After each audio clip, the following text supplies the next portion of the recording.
everyone. Thank you so much for joining us. My name is Arsh Arora. I'm a first-year MBA at MIT Sloan, and it is my pleasure to introduce our panel today, Coming to America, Cricket and Rugby. Our panelists today are Mihir Warty, Chief Strategy Officer at World Rugby, Jonathan Atkinson, CEO of USA Cricket, Todd Myers, COO of Willow TV, Jared Kimber, cricket author and content producer, and our panel will be moderated by Mark Donaldson, commentator at ESPN.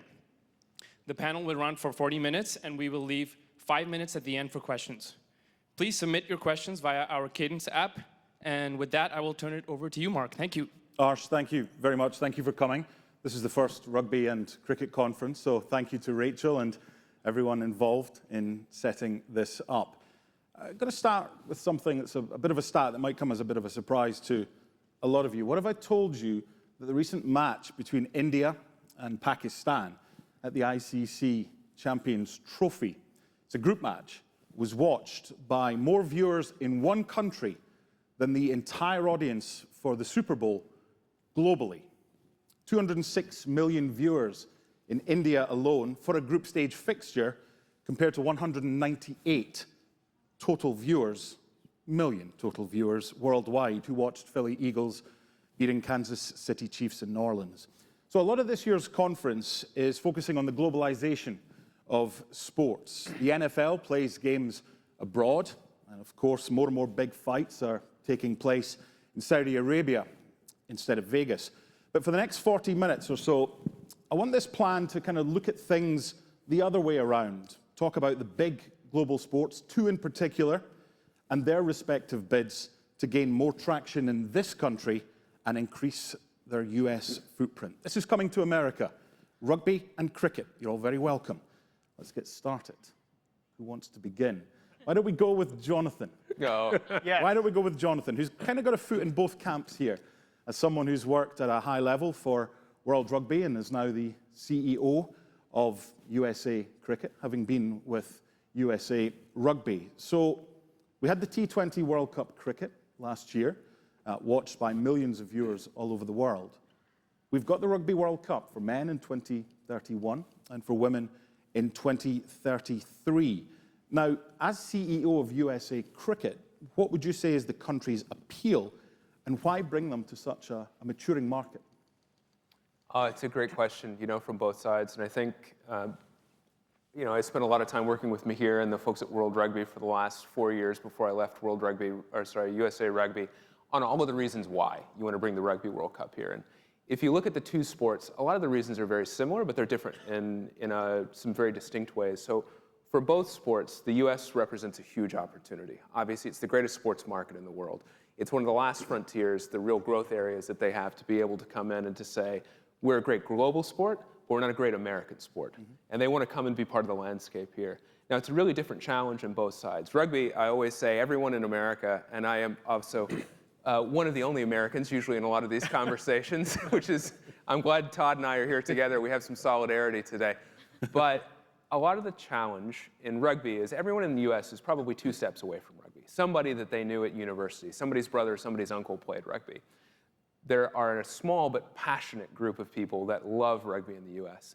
Cricket is quite different. Cricket actually has an amazing inborn audience here in the US already.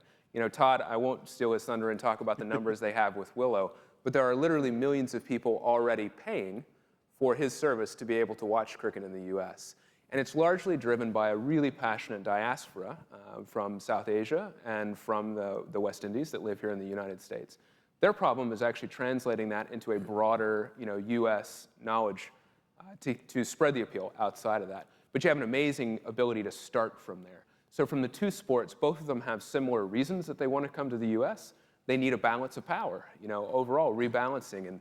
In rugby, you have Europe and you have the Southern Hemisphere. In cricket, you have India and you have the rest of people that are in rugby. Yeah, exactly, everyone else. So America offers them a new frontier, but in the way that they have to go about it, the opportunity they have and the challenges are uniquely different. As Chief Strategy Officer for World Rugby, with the Men's World Cup in 2031, still a fair bit away, what's the task for you right now as far as putting the groundwork in place? And can you learn from cricket, who didn't have too long to put together the T20 World Cup, but still put on a very good product? Sure. So for those who aren't familiar, World Rugby is the international federation for rugby union. So on the one hand, we are custodians of the laws of the game. On the other, we happen to be the rights holder for major events like the Men's and Women's World Cups, 15-a-side game, and also in sevens, which is the Olympic format, we run the Sevens series. And I guess building on Jonathan's point and answering your question, we're bringing the World Cup to the US. We've got a sort of twin approach strategy. So first and foremost, we're bringing those two World Cups because they will be fantastically successful in this country. The Men's World Cup is the third largest sporting event in the world, 2.3, 2.5 million tickets sold each time round. And therefore, we know when we look at something like the FIFA World Cup in '94, which still remains the biggest selling football World Cup of all time, the Men's World Cup and then the Women's will be really successful here. The other strand to our strategy is how can we use that to grow the game here in the run-up and also enhance, obviously, the revenues we might expect from those events. And yes, there are absolutely learnings from other sports that have attempted that, either here or in other markets, and we're certainly looking at that. I think we're first and foremost focused on making sure the World Cups themselves are really successful in their own right. The single biggest thing we can do for the game is make sure they shine a torch on the game.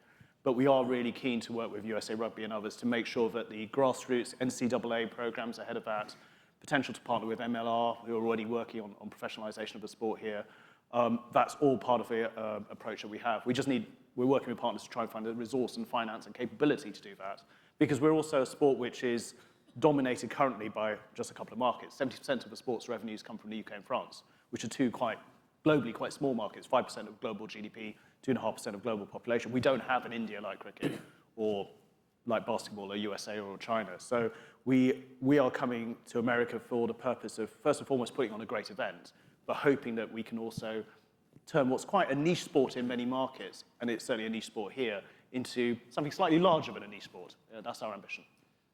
Now, Jonathan, you were heavily involved, one of two who were involved in getting the Rugby World Cup to the United States. This isn't particularly for you, but you or Mihir can choose to answer this. Jonathan, then. Okay, so you can battle away. I don't want this to be a to him. Yeah. Just have a little chat here. So No, it's all right. We can fight later. that's fine. Yeah. There are 26 cities that have said that there's an interest. That's not the question. The question is that when you play the Rugby World Cup in September, October, sometimes November, the NFL's on. Major League Soccer is coming to the end of the season. NWSL is coming to the end of its season as well. So the stadia are already going to be in use. How logistically do either of you go about solving that problem? And would you need to move the timing of the Rugby World Cup akin to what they did with soccer in Qatar, because it was too hot? Look at that look on your face. You want this question?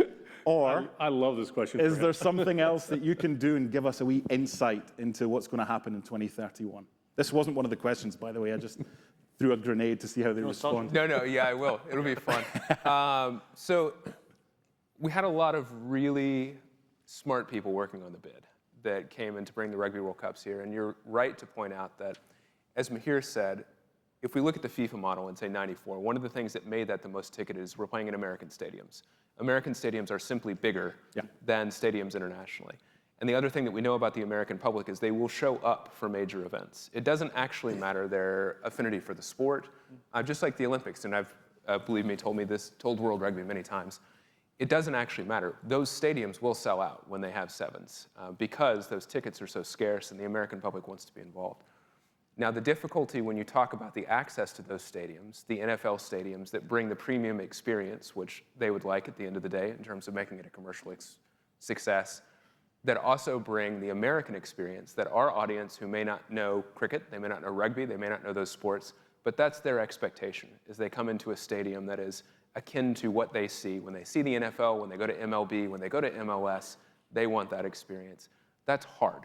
So from our perspective, we put in bids for both to say, we do think that this window would be more appropriate, to your point. Let's look at a July and August. We think that it pencils out with these figures, but also the task, so to say, was to bid into the normal window of the Rugby World Cup, because as anyone, and we could spend 45 minutes talking about this topic, listen, trying to balance a global calendar, rugby is really hard. Cricket is bonkers, from what I can see. It's impossible. Yeah, they play all the time, overlapping everything. Rugby at least has release windows. But to be able to balance that with the professional leagues, with France, with the Premiership, with Super Rugby, it's an incredibly delicate balance, particularly for, and I won't speak on Mihir's behalf, but for an international federation that is a membership organization at the end of the day. So every time you shift someone's domestic season, you take money out of their pocket. It makes it an incredibly delicate balance to get that right. So you can look at the event, you can say this is successful for the event, but you can't take it in isolation. So from our approach as USA Rugby, and I think it would be the same for anyone that bids, we had to have a balanced approach to say, we think this might work, but here's the other 3 opportunities that you can take it from a political standpoint, from a business standpoint, from a holistic view, and say, these will also work for us, and this is the case for that. There's a whole lot of different topics I want to get to, and I'll get to as many as I can in the 40 to 45 minutes. One thing is the NCAA, because rugby has 950 college teams, some very good ones as well. Cricket has very few. I'm going to tease you right now because I want to get onto that later. I want to bring in Todd, and after the 16 games in Texas and Florida, and also in New York last year, the T20 World Cup, the place to watch cricket in the United States is Willow, where you're the COO. It's easy when you have one of the world's biggest sporting events on your doorstep to get people to watch your product. But when that goes away, how do you evolve your product so that people are still not just tuning into Willow, but subscribing in bigger numbers than ever? Yeah, good question. And we're trying to transition Willow from being such a, I'll say, transactional setup where you give me money, I give you cricket, into making it for, and I do accept cash. You want that though, don't you? I do, yes. And as I said to these guys, I do accept cash on hand. It's trying to make it feel more like a community, right? Because there is a community, and there's roughly 5 or 6 million folks that are cricket fans in the United States today. Again, we want to grow that to, 100 million fans. It's going to take time, but trying to evolve the site. We were talking earlier about explaining cricket a little bit better to Americans. I mean, one of the things I talk with people, and they say, the rules are too difficult. I can't possibly understand cricket. And it's like, Laws. oh, yeah. Just to prove. No, I'm Yes. a pen as well. It's the laws of the game in soccer. It's not the rules. Yeah. I'm with you. Sorry. But at the end of the day, I mean, cricket really isn't that difficult, right? There's a man or woman running in, bowling a ball, person trying to hit the ball, and then you're running in between, right? And if you catch it or they knock your wickets out, you're over. And like every sport, like NFL, I mean, there's so much nuance to watching an NFL game. You can have that in cricket as well, but it's not a huge barrier to entry to understand the basic rules of cricket. So, we're trying to, again, transition and be more welcoming, more of a community, providing more resources to people who want to come and sample. And we recently launched a FAST network, which is a free ad-supported network called Willow Sports in October. Again, from the barriers of eliminating this paywall of saying you can go watch some of the best cricket in the world. And today is International Women's Day, and one of the bedrocks of Willow Sports is women's cricket. So we're showing the Women's Premier League, we showed the ICC U19 World Championships, the Women's Big Bash League. All those matches are available for free in front of a paywall. All you have to do is literally have access to the internet, and you can watch Willow Sports and hopefully give people a little taste of cricket, and they start to like it more, and then maybe eventually become a member of the community.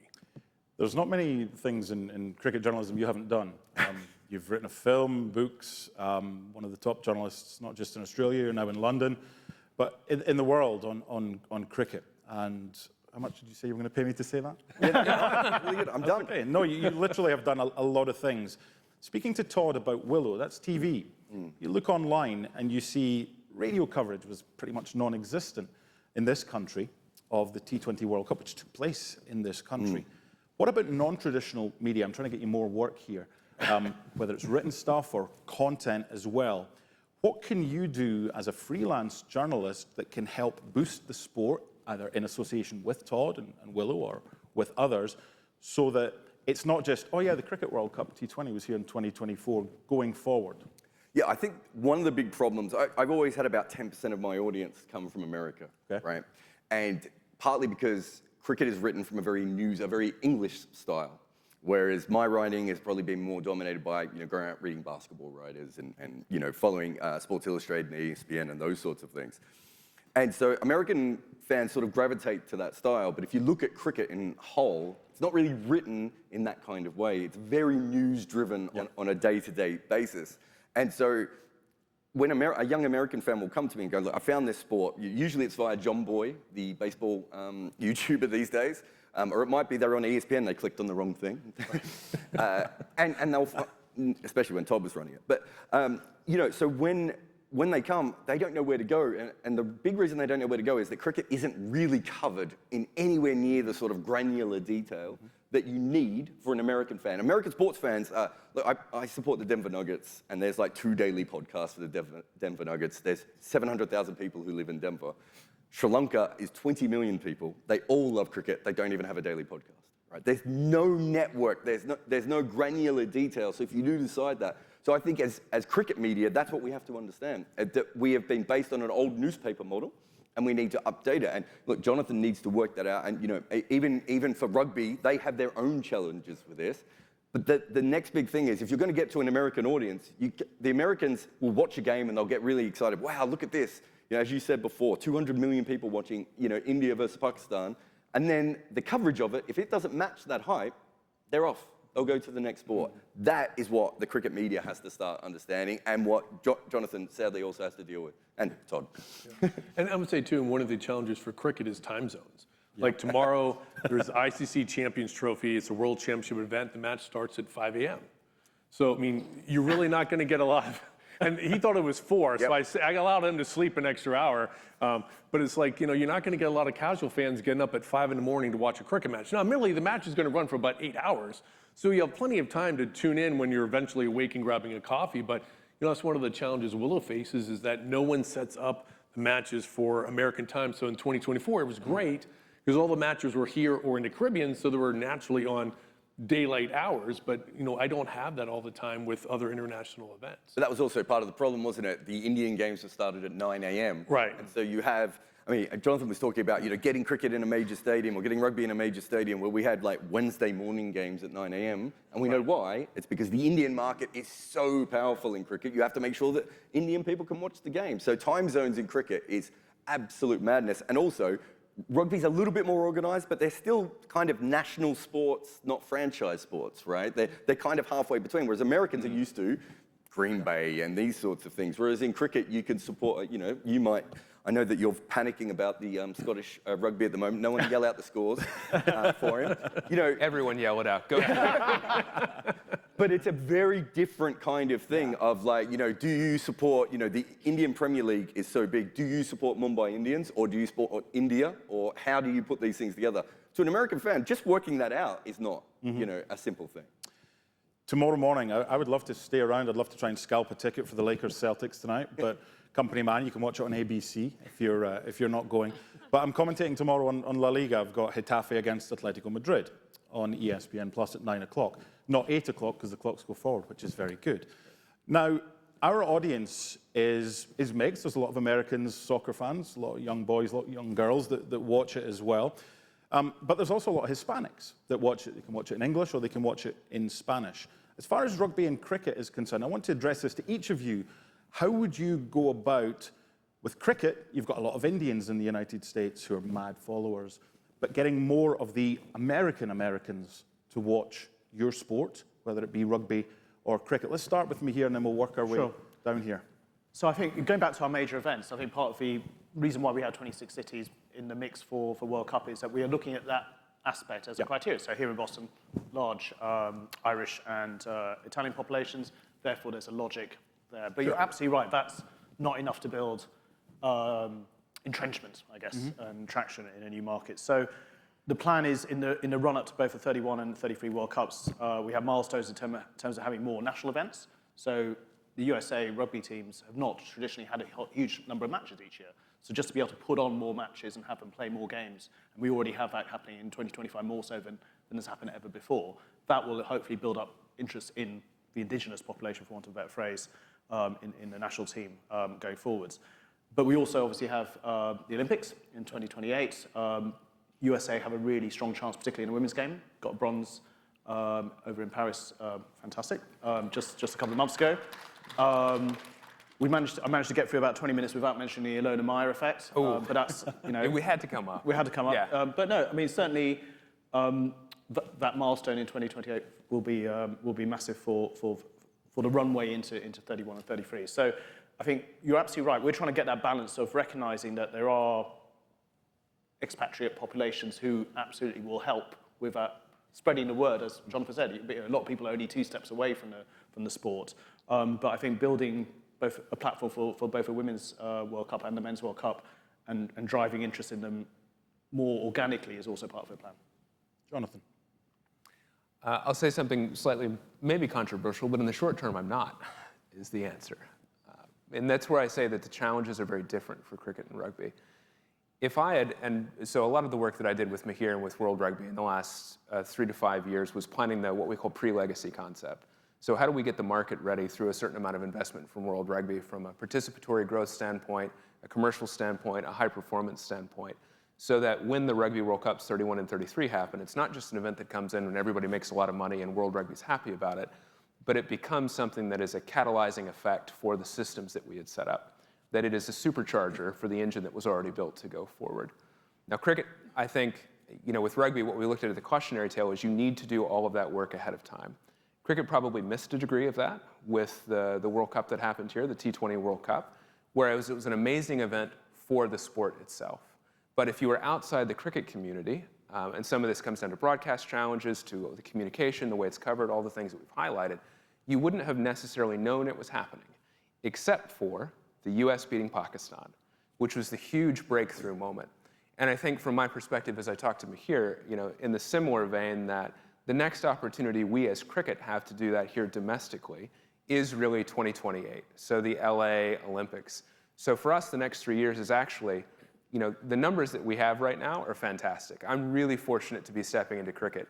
If I had finished at rugby in 2033 with the numbers that cricket's starting with, Hall of Fame career. It'd have been fantastic growth. I would have been really happy with that. Cricket has an amazing opportunity. There's 500,000 people playing league cricket in the United States on an annual basis, which is a wild number. That puts you, if you get all of those people registered, which is my job, puts you in the top 5 in terms of NGBs in the country. There's an amazing inborn interest in the sport that right now, I don't have to go out and do a new customer acquisition strategy. I need to not even reserve the customers I have, I just need to serve them.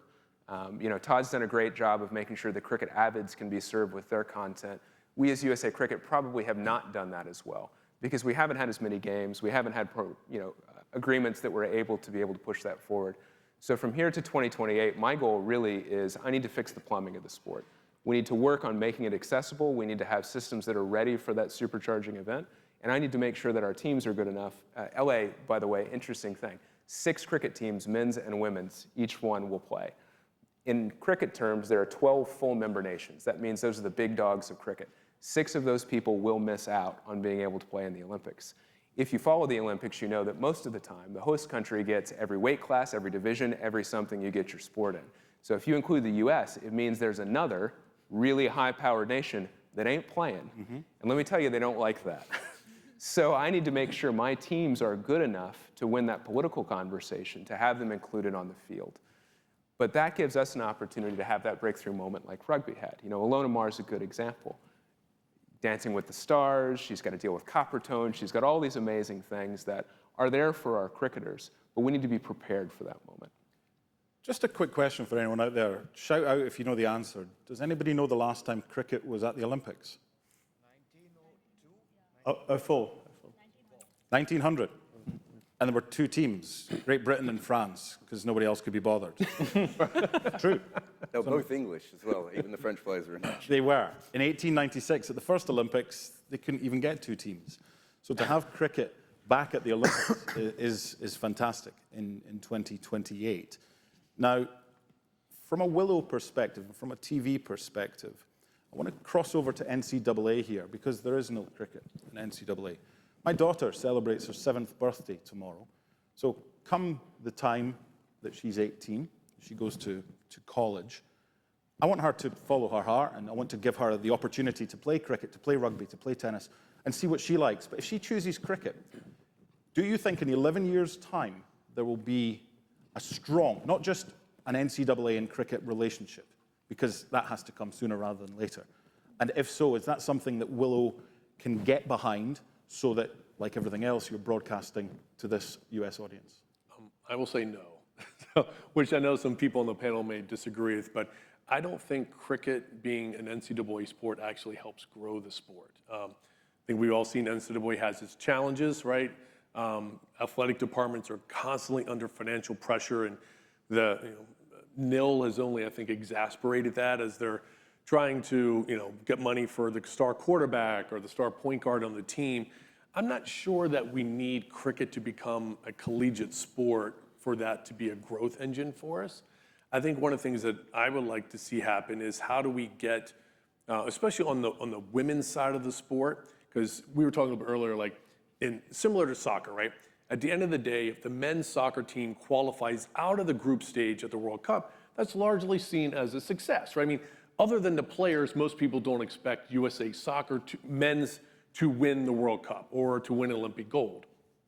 On the women's side, if they were to lose in group stage, it's like the largest upset in the history of sports, right? I mean, they are a dominant team, multiple World Cups, phenomenal. I mean, I saw Megan Rapinoe at another panel, just phenomenal what the women's side is. How can we make the women's team better? And one of the things that, not really necessarily from Willow's perspective, but is there a path for these phenomenal female athletes? And I think arguably in the US, we have a better training program than just about any other cricketing nation, right? They lift more weights, they're in better shape, mental toughness, better coaching in their sport.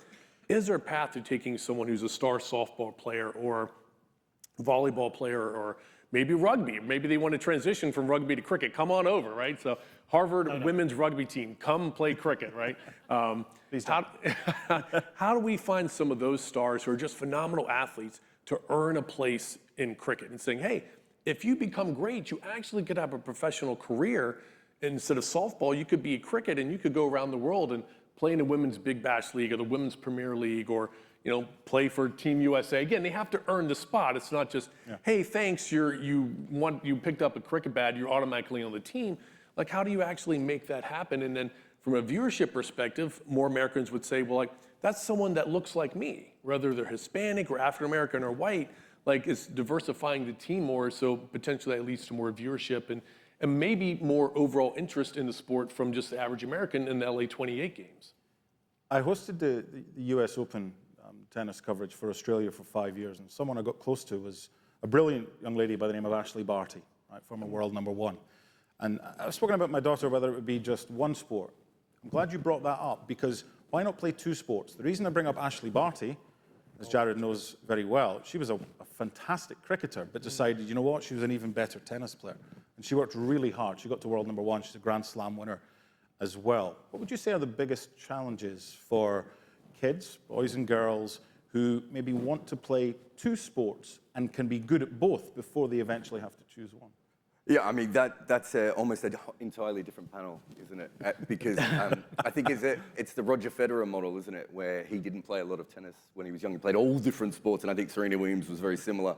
And we see now a lot of the sort of more Tiger Woods side of things. And college and American sports can kind of push you towards playing one sport more than anything else. The big issue that I have, having talked to coaches in American cricket, is they don't think that the under-18 players are not talented. I think that when they get to 18, they're not picking cricket anymore because they can't go on to NCAA. And, the biggest cricket star that American cricket's probably had, Jonathan might disagree, but it's either Ali Khan or Aaron Jones. And I'm probably the only person in this room that owns an Aaron Jones shirt. I don't see any out there at the moment. Whereas Dancing with the Stars and Alona is a much bigger thing. So you need young stars to come through. You're right about the dual sport thing. I think it's a really important thing for sports going ahead. And too often we make children decide at 13 if they're going to try and become a point guard or a quarterback, right? Whereas actually you want them to be involved in as many sports as possible so that when they get to 16, 17, 18, they can make their choices. The problem is, if you are a great cricket athlete at the moment and you're in America and you're in the university and you're going to university, do you actually have an option to continue to play cricket at that level, right? And that's what, Jonathan needs to look at and everything else. But if you look at how cricket has grown internationally, the first Australian team was basically English players. The first South African team was basically English players. And the current American team is, Indians and Sri Lankans and Kiwi and, West Indians and all these different people coming from. But we know that at a certain point, American audiences are going to want homegrown stars. And so that's why I think the NCAA will eventually help Todd's business personally. We'll take a bet on it. Yeah. We'll see. But that's why I think you need to go down that. If this is about, this panel is about cricket and rugby coming to America, you need to understand that America is a very different sporting model than other places. And so far, when the Cricket World Cup came to America, I don't think it really took America, it didn't really understand the American side of that. Seamlessly onto this one for Jonathan, and rather than accentuating the positives, because we can all sit here and pat each other on the back, it's easy to identify problems, but it's much harder to identify solutions. You take off your rugby hat, put on your cricket hat, or vice versa. What didn't the T20 World Cup and America do well that the Rugby World Cup in America in 2031 and the women in 2033 can learn from and do a lot better? It's a good one. Make sure the ICC is not listening to this. Take a drink. I think there's some pretty substantial challenges in terms of the lead up to it. I think one of the things that's really hard, if you're in Mahir's seat, if you're the rights holder at an international level, and FIFA went through this as well, you get into this what's the next event sort of mentality. So you have a difficulty focusing on the things that are further away than near term. So being able to properly plan and to be able to execute a long-term strategy is the most difficult thing. And to be able to convince your stakeholders that the money that they're spending now on something that happens 10 years from now will pay off for them 20 years from now. Those people aren't going to be in the same seats. What they're actually concerned about is what's happening right now and the way that they can have an effect with those dollars. That's the opportunity that rugby has, to be able to do that right with a longer window that I think cricket probably didn't take as big of an advantage as they could have to be able to do that. The biggest thing, and listen, we'll have disagreement about it, and Jared's right and Todd's right in both equal measures. I think the important thing that you're talking about is, and this is what I talk about being the American in the room, if you are going to bring a sport to the US, you have to make it look and feel like something that US audiences can actually connect with. So the collegiate environment, scholastic sport in general, that's a unique American proposition. Nowhere else in the world has that. So from my perspective, if you look at the collegiate environment, we can look, and Todd's right, at something that's different. I've had a lot of time experience, driving this. Mahir, I've driven him nuts trying to run our NCAA women's emerging sport project, which he's very supportive of, incidentally. But from my perspective, as we look at cricket, so let's talk about that, right? There are universities that are facing an existential threat because we're reaching an enrollment cliff in 2027, just based on declining population. So these smaller institutions, particularly the liberal arts institutions that dot the Northeast here, they are not going to exist inside of 10 years because there just aren't enough kids to support these schools. They've grown too big for the number of students that they'll actually have, unless they charge astronomically large amounts, which they're already doing, as anyone who has kids and are trying to save for college can tell you. So the challenge for us is, how do you find new opportunities to help them drive enrollment? And this is what I mean, I'll tie it back into what we're talking about. We have 200,000 students from India alone who are getting educational opportunities to come to the US every year. The universities need to look at that as an opportunity. Here's 200,000 potential students who want a taste of home. They want something that is speaking to them as a student and their student experience. And cricket can offer that. For institutions that want to get onto the leading edge of it and say, we're going to make an investment in building cricket infrastructure, we're going to make an investment in having a cricket team, which, to be honest, once you get it up and running, is relatively low cost to be able to do it. But it becomes a unique proposition internationally for them to be able to recruit students. And maybe today, in 2025, it doesn't make sense, but in 2035, it will, because that diaspora will continue to grow. And the thing that we really have working for us is most of those people stay here in the US. They have amazing business experience. They're over-indexing on education. They're over-indexing on household income. They over-index on all of the things that are important to, listen, this is a room full of sports wonks, right? All of the things that are important to all of us that we know, this is the future for them. But we have to make it look American enough that it becomes something unique so that America then can be the destination for college opportunities. And I think to Jared's point, we'll have both. We'll have professional and college. They'll live together. Mahir, Sorry, I'm going to say, Byron, this one, it wouldn't have to necessarily also be ruled by the NCAA. No, absolutely not. Yeah. You could have the ACC could say, hey, we want to have all of our schools have a really robust cricket club, and we're going to have just an in-conference tournament. So it can be accomplished, but it doesn't have to fall under the NCAA government. You could be on the Chennai Super Kings scholarship program. Exactly. There's no reason that we can't do that. It all makes sense. Yeah.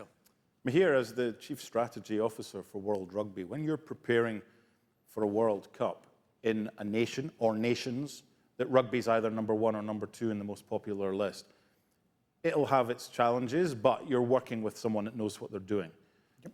What are the biggest challenges for working ahead of the World Cup in 2031 and 2033 here in rugby for a passionate nation of a small amount who love their rugby over here, but aren't used to organizing a Rugby World Cup, but are used to organizing some of the best sporting events in the world? So you're right. I think generally when World Cups have been held in rugby, they've been held in the likes of New Zealand, England, France, South Africa, where the sport is one of the top 2, 3, 4 sports. It's only in very few countries around the world where it's number 1, New Zealand and Wales probably, and maybe not this weekend when even in Wales. Not mentioning any results. What's that, about 8 million people in those 2 countries as well? Well, that's the other thing, yeah, absolutely. More sheep than people. But the good news is, I mean, there are 3 answers. One is that we have staged a World Cup in Japan, very successfully in 2019. It's a sport that's had a history there for 100-odd years, but it wouldn't be in the top 5, 6 sports in the country at all.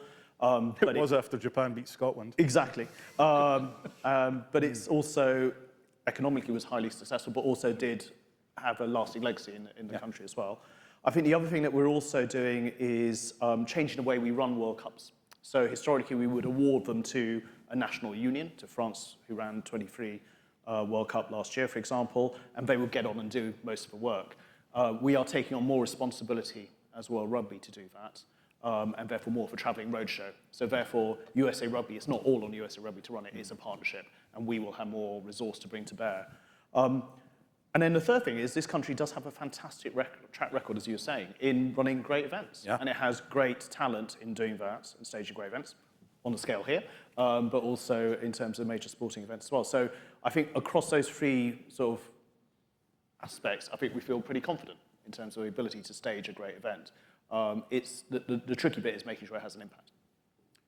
Jonathan, as someone with those both hats, looking ahead to 2031, despite the fact you're now at USA Cricket, would you encourage someone to call you for your experiences, or would that be something that you would just want to step back from, given where you are now, but also the fact that you, and I think Ross, you said, were the kind of 2 main protagonists that helped get the USA the World Cup in 2031. And part 2 of that question is, were you expecting a harder or a more intense bidding process? How did that go about to get the Rugby World Cups here to the United States? First off, I mean, just again, by way of background, so I was a rugby person. So I grew up playing rugby through college and afterwards. I was sharing this story last night. I was fortunate enough to go to a cricket event locally. So when the people found out I was here, I'm still very uncomfortable with this in the sense of being dragged out and people want to meet me as a new CEO. But we had a wonderful local event. And talking to the people that really make cricket happen every day. From the rugby side, that was the side that I came from. How do you run local clubs? How do you run a local league? An amateur sport, and I had a great friend and mentor early on in my career, Pete Steinberg, who is the women's national team head coach, who summed it up really well to say, sports like rugby, and it's cricket, it's true as well, they don't happen without individual heroism. The coach that is driving around, picking the kids up, putting the cones out, driving around with a stinky bag of kit in the back of the car, that's what makes our sports happen every day in particular. So from a rugby perspective, I will always have a love for it. It's very important to me, and I owe a great deal to the sport in terms of being where I am, so I'm always involved. I conned me here into coming into being on a panel with me from that. The second part of it, sorry, the second part again was? Oh, I got to make you say it again. You've forgotten it. It was brilliant. It's to do with the bidding process. The bidding process, sorry. The bidding process, very different, changing gears. So at the time, they were bidding for 2 different World Cups. So 31 and 33 and 27-29, as they had paired the 2 together. Australia was also desperately bidding for a World Cup. I don't think it's any secret to say Australian rugby has struggled mightily since 2003, which was kind of the heyday of Australian rugby in terms of being able to, and Jared would know better than I did, but pick off players from rugby league, which was definitely a step up for them, something in terms of being able to compete. They've had a difficult time and certainly have lost some of the number of participants, as has all of rugby, and to be honest, have most sports in terms of adult participation. So both of us were bidding at the same time. The question was who was going to go first. And I think ultimately the decision was Australia needed to go first because it gave better continuity between the World Cups, and then it was a longer distance out to one that might be perceived as a bit more risky, the US. But as Mahir said, it was coming off the back of Japan, which was also perceived as risky. You know, the Rugby World Cup process in terms of working with LOCs and having guarantees and all the difficult parts of the financing of this, Japan was a risk. You know, it was a little bit untraditional in the way that this was set up, and the US is the same. We're really the first one that came in to be a JV between USA Rugby, our domestic partners, and World Rugby. It's the first time that we'll see that enacted. So it was difficult. It was difficult in the sense not necessarily that we had a lot of competitive bidders. We did all of the bid work to make sure there was a wonderful, all of the roadblocks were out of the way for approving it. What's difficult is explaining to people this is a risk worth taking. This is how it's going to pay off. This is the way that this secures the future of your sport. That going back to one of the other markets where, what's the joke in rugby, we're really good at being the most popular sport in places where there isn't anyone.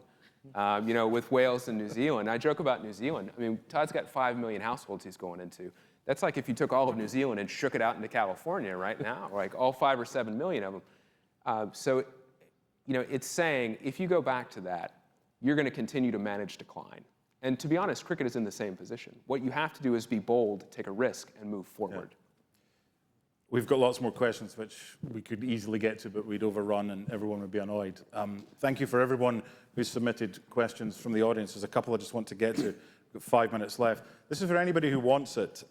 When thinking about bringing these two sports to US audiences, rugby and cricket, would Major League Baseball and the National Football League ever be resources to help acclimate fans of those sports to these new ones?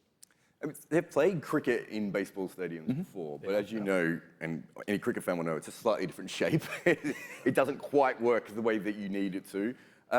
There's usually what happens between these leagues is if you can help, like if, let's say the NFL wants to be bigger in India, right? It's worth the NFL getting involved with cricket, right? And might be the same for Major League Baseball. So there is a bit of a reason to have reaching out and everything else. So you can do that. And I think it's a good way. I think Chris Paul owns a share of the Rajasthan Royals in the Indian Premier League. So we've already seen little parts of that happen before. And I know basketball is the major sport that wants to get into India. And of course, cricket is their best way of being able to do that. So it's an interesting way of going about it. And also, I think it helps. I think eventually, NFL and rugby will probably cannibalize each other a little bit, but they can certainly help each other before that gets to that area. Mahir, you probably know more about that than me. I don't think that's a huge risk at the moment. And I think the opportunities, both, as you say, cross-fertilization and strengths in respective markets. And I think for us, it's particularly building opportunities around the challenge we talked about earlier in terms of the stadia that we're going to try and be sharing and building momentum into the actual tournaments. I'll add in just one quick one. So Major League Cricket last year, we partnered with Yes Network. I know we're in Red Sox territory, but the Yankees showed some of the MI New York matches on their whole 9 million home reach in New York, and it was fantastic. And during Yankees broadcast, they would say, hey, coming up tonight, MI New York's playing whomever, the Texas Super Kings. So some of that crossover organically happened, but is because the Yankees bought into and are buying into the fact that cricket is a growth sport here in the U.S. And there are 2 major league teams that have played in baseball stadiums, and there's perhaps a famous baseball stadium that might become a cricket one in not too long. Yeah, I was lucky enough to go to the London Stadium when the London series first one took place between the Red Sox and the Yankees, and it finished 18-12. And yeah, when you've got is that close? I don't understand baseball. Yeah, there was a set difference between the two. Final question. We've got 2 minutes left, and it's from the audience as well. For me here. What innovative strategies or partnership models can World Rugby use to effectively drive growth in developing regions like South America, particularly when resources and infrastructure are limited? Sure. So South America, certain countries in South America have had a lot of success and a lot of heritage in the sport, particularly Argentina and Uruguay. It's a growing sport in Brazil. The first return of rugby sevens and rugby to the Olympics was in Rio in 2016. One of the things we have, well, two angles to it. First of all is knitting together more competition across South America in particular. So there's Super Rugby's America, or SLAR, which we support a lot in terms of making sure that it's economically supported so that it can run. But I think one of the big things that has been missing is collaboration between South America and North America.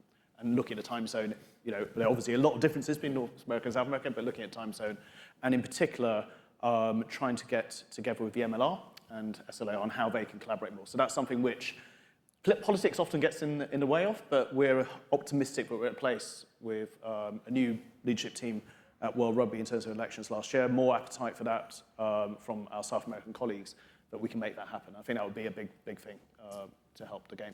I think the other thing which we should also say is, at the moment, the game in South America is dominated by men's rugby. One of the things we haven't really touched upon is women's rugby, and certainly in terms of the USA and the USA World Cups. I'm acutely conscious we're a bunch of 5 men on this panel talking about women's sport and women's rugby. But we really think there's an opportunity both in South America and North America for women's rugby to have a major role going forwards. There's no doubt that it would be much more likely for the women's team here to have success in Paris 28 and in its World Cup in 2033 than the men's team. And that's something we want to build around. And similarly in South America, women's rugby has lagged a bit, and the opportunity to build that alongside men's sport is important. Just add to that. 0-0-0. Okay, women's cricket, I think, is a huge growth. At the moment, the men's team has been better than the women's team, but that could be a huge thing for cricket in America as well. This is when the music starts playing. We have to wrap up. Thank you so much to everyone for coming. I feel like we've not even scratched the surface of this one. Thank you to Rachel for putting rugby and cricket on this panel. I appreciate your time and coming out. Apologies for having my back to you throughout. That's all we've got time for. Thanks very much. Bye-bye.